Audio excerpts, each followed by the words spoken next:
15 ও 16 November Raniganj শহরের সিয়ারসোল গ্রামে একটি মিউজিক্যাল নাইট প্রোগ্রামের আয়োজনের অনুমতি নিয়ে রানীগঞ্জের রাজ পরিবার এবং সিয়ারসোল স্পোর্টস অ্যান্ড কালচারাল অ্যাসোসিয়েশনের মধ্যে চলমান বিরোধের অবসান ঘটিয়েছে কলকাতা হাইকোর্ট। কলকাতা হাইকোর্টের বিচারক শুভ্র ঘোষ রাজ পরিবারের পক্ষে রায় দিয়েছেন। এই রায়ে 15 ও 16 নভেম্বর নির্ধারিত মিউজিক্যাল নাইট প্রোগ্রামের স্থান স্পষ্ট করে বলা হয়েছে যে রাজপরিবারের অনুমতি ছাড়া এই স্থানে অনুষ্ঠানটি আর করা সম্ভব নয়। Searsole sports and cultural association অর্থাৎ এসএসসিএ 2 দিনের একটি মিউজিক্যাল নাইট আয়োজন করেছিল, যার মধ্যে 15 নভেম্বর গুরজিৎ সিং নাইট এবং 16 নভেম্বর বিনোদ রাঠোর নাইট অন্তর্ভুক্ত ছিল।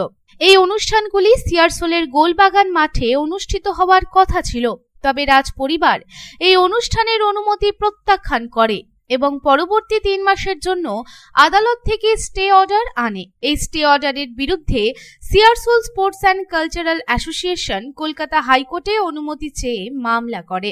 এদিকে সিয়ারসোল গ্রামের বাসিন্দারাও এই মিউজিক্যাল নাইটের বিরুদ্ধে প্রতিবাদ মিছিল বের করে।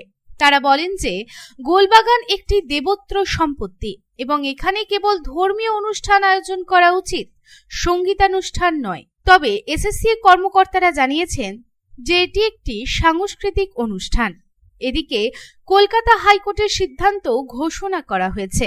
বুধবার কলকাতা হাইকোর্টের বিচারক শুভ্র ঘোষ বলেছেন যে এই মাটি একটি দেবোত্র সম্পত্তি, অতএব যে কোনো অনুষ্ঠানের জন্য সেবায়তের অনুমতি নেওয়া বাধ্যতামূলক।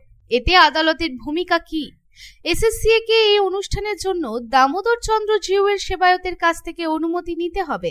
এখন দেখার বিষয় হলো দামোদর চন্দ্র জিউয়ের সেবায়ত প্রধান অনুরাধা মালিয়া শ্রাফ এবং সদস্য বিঠলনাথ মালিয়া, সোনিয়া মালিয়া, সৌরভ মালিয়া, অভিরাজ মালিয়া এবং জয়রাজ মালিয়া কি ভূমিকা পালন করবেন।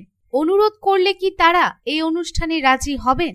ইতিমধ্যে এই 2 দিনের অনুষ্ঠানের পোস্টার এবং ব্যানার লাগানো হয়েছে, মাইকিং করেও প্রচার করা হয়েছে এবং টিকিটও বিক্রি হয়েছে। এসএসসিএ কি পদক্ষেপ নেবে? তারা কি স্থান পরিবর্তন করবে? তারা কি অনুষ্ঠান বাতিল করবে, নাকি একক বেঞ্চের সিদ্ধান্তের বিরুদ্ধে কলকাতা হাইকোর্টের ডাবল বেঞ্চে মামলা করবে?